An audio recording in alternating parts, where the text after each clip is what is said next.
శతకోటి దరిద్రాలకు అనంతకోటి ఉపయోగాలు అనే సామెతను ఈ స్మగ్లర్లో పర్ఫెక్ట్ గా ఉపయోగించుకున్నారు.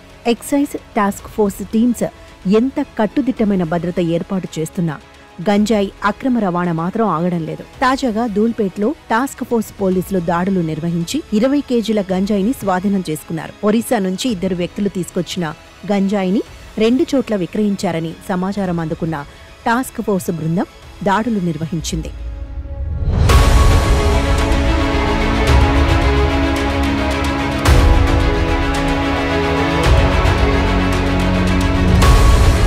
అయితే ఎక్సైజ్ పోలీసులు గంజాయిని ఎక్కడ పెట్టినా పట్టుకుంటారని ఇందిరానగర్లో రోహన్ సింగ్ అనే వ్యక్తి 10 కిలోల గంజాయిని పూజ గదిలో దేవుళ్ల ఫోటో వెనుక పెట్టి ప్రత్యేక పూజలు నిర్వహించాడు. రోహన్ సింగ్ ఇంట్లో గంజాయి ఉన్నట్టు సమాచారం అందుకున్న పోలీసులు ఇంట్లో మొత్తం వెతికినా గంజాయి దొరకలేదు. దీంతో ఫైనల్ గా దేవుడి గదిలో సోదాలు చేశారు. అయితే దేవుడి ఫోటోల వెనక పేపర్లలో చుట్టిపెట్టిన పెద్ద పెద్ద కట్టలు కనిపించడంతో అనుమానించిన పోలీసులు వాటిని బయటికి తీసి పరిశీలించారు. ఆ పేపర్లలో గంజాయి ఉన్నట్టు గుర్తించారు. ఇలా ప్యాకెట్లలో ఉన్న గంజాయిని స్వాధీనం చేసుకున్నారు. ఈ కేసులో రోహన్ సింగ్ సహా మరికొంతమందిని పోలీసులు అరెస్ట్ చేశారు.